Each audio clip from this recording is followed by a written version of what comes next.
അപ്പൊ കൂട്ടാരെ ഇന്നത്തെ വീഡിയോ എന്താണെന്ന് വെച്ചാൽ നമ്മൾ ആ വെണ്ടക്കയും മുട്ടയും കൊണ്ട് നമ്മൾ അടിപൊളി ഒരു സംഭവം ചെയ്യാൻ പോവാണ്. അതായത് നമ്മൾ ചോറിന്റെ കൂടെ ഒരു സൈഡ് ഡിഷ് ആയിട്ട് അടിപൊളിയായിട്ട് ഒരു സാധനം ചെയ്യാം കേട്ടോ. നമ്മള് പല ആൾക്കാരും ചെയ്തിട്ടുണ്ടായിരിക്കും, എന്നാലും അറിഞ്ഞുകൂടാത്തവർക്കും അറിയാവുന്നവർക്കും ഒന്നും കൂടി ഞാനൊന്ന് കാണിച്ചു തരുവാണ്. നമ്മളതായിട്ടുള്ള രീതിയിൽ നമ്മൾ ചെയ്തെടുക്കാൻ പോവാണ്. സൂപ്പർ ഐറ്റം ആണ് കേട്ടോ കൂട്ടാരെ. അപ്പൊ അത് ചെയ്ത് നമുക്കൊന്ന് കണ്ടാലോ. അതിനുമ്പോ എന്നും പറഞ്ഞാലോ കൂട്ടാരെ, നിങ്ങളത് സപ്പോർട്ട് ചെയ്യാൻ മറക്കത്തില്ലല്ലോ. അപ്പൊ നേരെ പോയേക്കാം. അപ്പൊ നമ്മൾ ആവശ്യമായിട്ടുള്ള സാധനങ്ങൾ എന്ന് പറഞ്ഞാൽ നമ്മൾ വെണ്ടയ്ക്ക് ഇപ്പം ഈ ഒരു പരുവത്തിൽ നമ്മൾ കട്ട് ചെയ്തെടുത്തിട്ടുണ്ട്.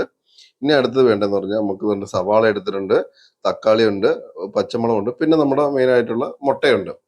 ഇനി നമുക്ക് ഇത് നമ്മളെ വെണ്ടയ്ക്ക് നമുക്കൊന്ന് ആദ്യം ചെയ്യണമെന്നുണ്ടെങ്കിൽ ഫ്രൈ ചെയ്തെടുക്കണം. അപ്പൊ നമ്മൾ അടുത്ത് വെച്ച് ഒരു ഇരുമ്പ് ചട്ടി വെച്ചിട്ടുണ്ട്. ഇനി നമുക്ക് ഇതിനകത്തോട്ട് കുറച്ച് ഓയിൽ ഒഴിച്ചു കൊടുക്കാം.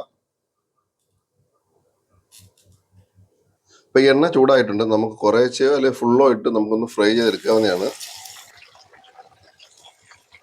കുറെ ചെയ്തായിരിക്കും നല്ലത്. 2 പ്രാവശ്യം നമുക്കൊന്ന് ഫ്രൈ ചെയ്ത് കുറച്ച് ഉപ്പും കൂടി ഇട്ട് കൊടുക്കാം നമുക്ക്.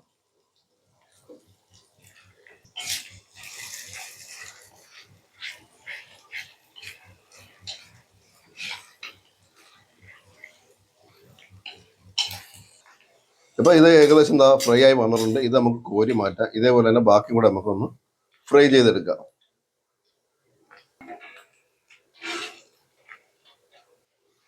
അപ്പൊ നമ്മൾ ഒരു 1/2 കിലോ വെണ്ടയ്ക്ക വാങ്ങിച്ചപ്പം ഫ്രൈ ചെയ്ത് തീർന്നപ്പോഴേ നമുക്ക് കിട്ടിയത് ഒരു 50 ഗ്രാമിന് അടുപ്പിച്ചേ ഉള്ളൂ. അടുത്ത് നമ്മൾ ഒരു കടായി വെച്ച് കൊടുത്തിട്ടുണ്ട്. ഇനി നമുക്ക് എണ്ണ ഒഴിച്ചു കൊടുക്കുക. നമ്മളിപ്പം വെണ്ടയ്ക്ക ഫ്രൈ ചെയ്ത എണ്ണയാണ് ഒഴിച്ചു കൊടുക്കുന്നത്. കുറച്ച് എണ്ണ എടുത്ത് എണ്ണ ചൂടാകുമ്പോൾ നമുക്ക് കുറച്ച് കടുക് ഇട്ട് കൊടുക്കുക. ഒന്ന് പൊട്ടട്ടെ. കടുക് പൊട്ടി വരുമ്പോൾ കുറച്ച് കരിയാപ്പില ഇട്ട് കൊടുക്കുക. ഇനി ഇതിനകത്തോട്ട് നമ്മൾ നേരത്തെ അരിഞ്ഞു വെച്ച സവാള ഇട്ട് കൊടുക്കുക, പച്ചമുളക്, കുറച്ച് ഉപ്പും കൂടെ ഇട്ട് കൊടുക്കുക.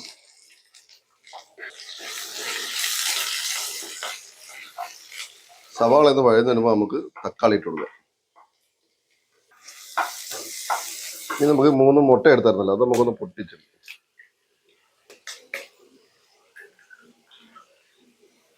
നല്ലോണം ഒന്ന് ബീറ്റ് ചെയ്തെടുക്കുക. അടുത്ത് നമുക്കൊരു 1/4 ടീസ്പൂൺ മഞ്ഞൾപ്പൊടി ഇട്ട് കൊടുക്കുക, ഒരു 1/2 ടീസ്പൂൺ മുളക് പൊടിയും കൂടെ.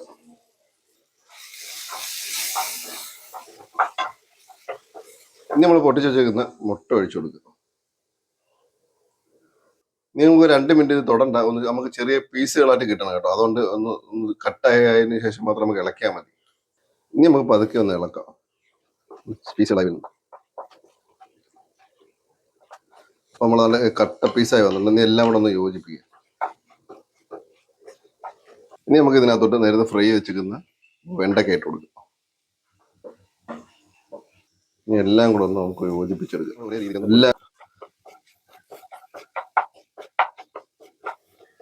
അപ്പൊ കൂട്ടുകാരേതാ നമ്മുടെ മുട്ടത്തോരൻ എന്ന് പറയാം, അല്ലെങ്കിൽ വെണ്ടയ്ക്ക തോരൻ എന്ന് പറയാം. എങ്ങനെയായാലും കൂട്ടുകാർ ഇങ്ങനെ ഒന്ന് ചെയ്ത് നോക്കിയിട്ട് കൊള്ളാവുന്നത് മിക്സ്ഡ് തോരനാണ് ഇത്. നമ്മളെ നല്ല ടേസ്റ്റാണ്. കുട്ടികൾക്ക് ചിലപ്പോൾ വെണ്ടയ്ക്ക ഇഷ്ടമാവില്ലെങ്കിൽ നമുക്ക് ഇങ്ങനെ ചെയ്ത് കൊടുത്താൽ കുട്ടികളൊക്കെ അടിപൊളിയായിട്ട് വയറ് നിറച്ച് ചോറ് കഴിക്കും. ഇതിന്റെ അടിപൊളി ടേസ്റ്റാണ് സംഭവം.